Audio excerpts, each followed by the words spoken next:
Alors, aujourd'hui, l'exercice qui ne compte pas, c'est des textes à corriger. Pourquoi je vous fais corriger des textes?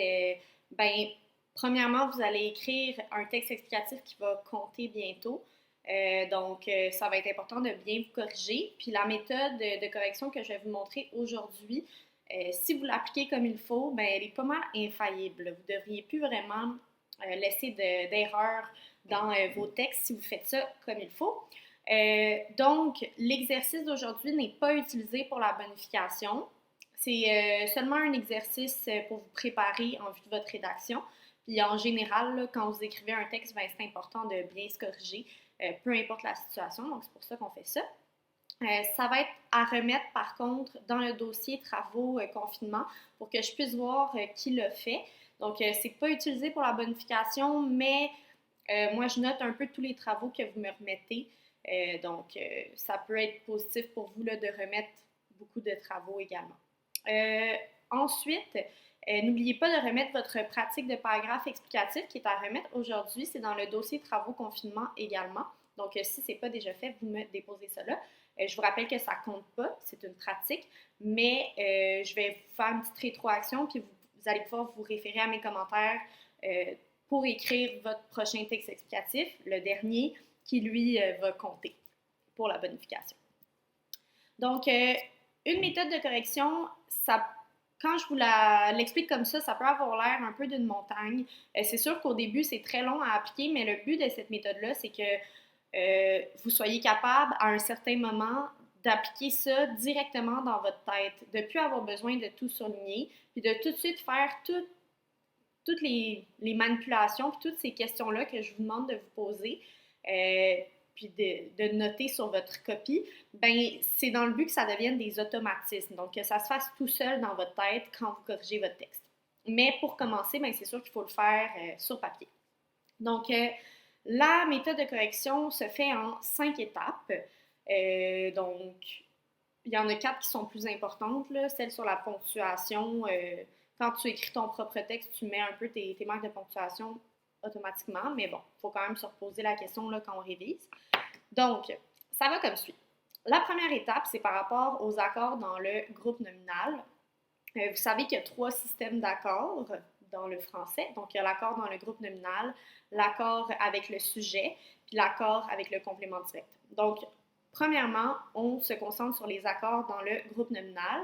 Donc, vous allez surligner d'une couleur tous les noms, puis vous allez effectuer les accords dans le groupe nominal. Donc, les accords dans le groupe nominal, ben, c'est tous les déterminants et les adjectifs qu'on va accorder avec le nom auquel il se rattache. Donc ça va bien, c'est quand même simple. Même si c'est facile, il y a quand même beaucoup d'élèves qui oublient souvent des S. Donc, oublie de mettre un S à ton adjectif ou peu importe. Là, donc, c'est important de se poser la question à chaque fois qu'on voit un nom dans notre texte. Deuxième méthode, méthode si on veut, là, étape, si je pourrais dire, c'est de souligner d'une autre couleur tous les verbes à temps simple. Les verbes à temps simple, c'est ceux dont l'accord va être régi par le sujet, entre autres. Il y a aussi le participe passé avec être, mais donc, les verbes à temps simple, c'est régi par le sujet. Donc, on souligne nos verbes à temps simple, ceux qui ne sont pas accompagnés d'un auxiliaire, puis on effectue l'accord de chaque verbe avec le sujet auquel il se rattache. Donc, pour trouver le sujet, ben, je me pose la question qui est-ce qui fait l'action? Donc, qui est-ce qui mange? Ben, mon verbe manger va s'accorder avec mon sujet, donc la réponse à cette question-là. Si c'est les élèves qui mangent, ben, c'est au pluriel à la troisième personne. Donc, voilà.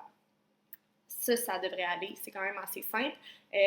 Faites attention aux terminaisons des verbes. Des fois, vous l'inventez, la terminaison, là, quand c'est un verbe qu'on utilise moins souvent. Allez les vérifier, les terminaisons, même si le verbe est au présent, là, c'est toujours important de le faire. Troisième étape, c'est de souligner d'une autre couleur tous les verbes à temps composé. Donc ça, c'est les verbes qui sont accompagnés d'un auxiliaire. Donc là, dépendamment si l'auxiliaire c'est être ou avoir, ben ça va être un système d'accord différent. Donc si mon verbe au participe passé est employé avec l'auxiliaire être, ben il va s'accorder avec le sujet. Donc même manipulation que les verbes à temps simple. Puis si mon verbe à temps composé, donc mon participe passé, et ta employé avec l'auxiliaire avoir, ben là, ça va être un accord régi par le complément direct. Donc, je dois trouver mon complément direct puis faire l'accord. Donc, mon participe passé plus quelque chose. Je vais encore utiliser le verbe manger, là, mais Julie a mangé quelque chose. Ben, c'est quoi ce quelque chose-là? Puis il est situé où dans ma phrase par rapport à mon participe passé? Donc, ça, c'est des notions qu'on a déjà vues, là, les participes passés dans une autre capsule. Ça devrait bien aller. Donc, ça, c'est la troisième étape, c'est les verbes à temps composé. Ensuite, vous soulignez tous les mots dont vous n'êtes pas certain à 100% de l'orthographe, puis vous les vérifiez dans le dictionnaire. Quand je dis à 100%, là, posez-vous la question. Est-ce que je serais prêt à parier, mettons, un de mes doigts, que ce mot-là s'écrit de cette façon-là? Si je ne l'ai pas, je dois couper mon doigt, puis je dois le donner à Mme Deschaines.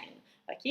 Donc, si je ne suis pas prêt à 100% à parier mon doigt, là, puis à dire, ah, si j'ai tort, je coupe mon doigt puis je le donne à Mme Deschaines, bien, tu le vérifies, le mot dans le dictionnaire. Vous comprenez? Il faut toujours vérifier tous les mots sur lesquels vous avez peut-être un léger doute, puis il faut surtout se remettre en question parce que non, vous n'êtes pas des dictionnaires, vous ne savez pas comment tous les mots s'écrivent.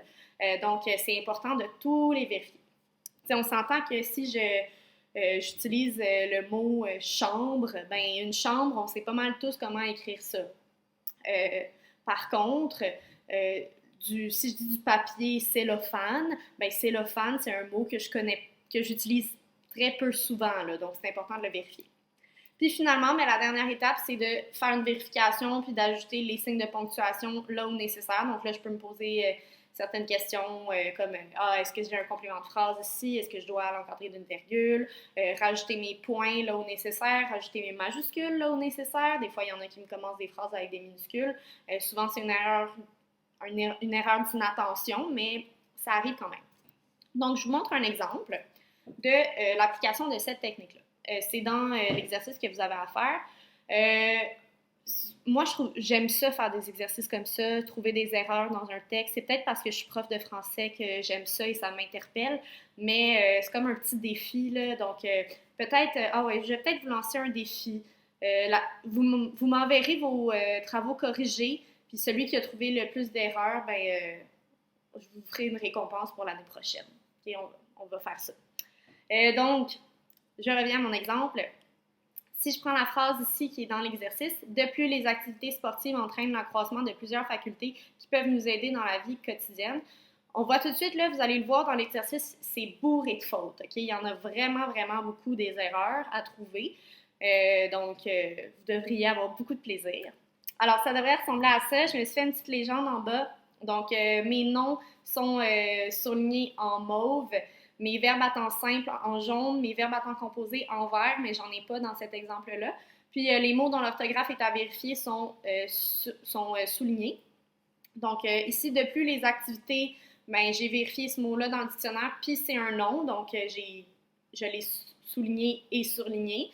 Puis je l'ai corrigé en haut. Sportive, entraîne, c'est un verbe à temps simple. Qu'est-ce qui entraîne? Ben, c'est les activités, donc ENT. L'accroissement, c'est un nom donc qui est souligné.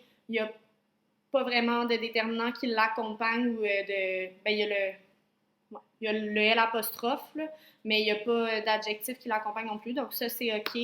De plusieurs, j'ai vérifié l'orthographe, ça ne s'écrit pas comme ça. Faculté, même chose. Qui peuvent, qu'est-ce qui peut? Ben, c'est les facultés, donc peuvent, ENT, nous aider, nous battre dans la vie quotidienne.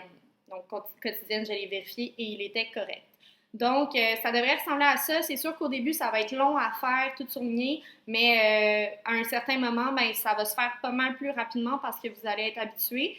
Puis dans quelques mois, quelques années, vous allez juste être capable de faire ces manipulations-là dans votre tête facilement, comme ça, au fur et à mesure que vous écrivez vos phrases.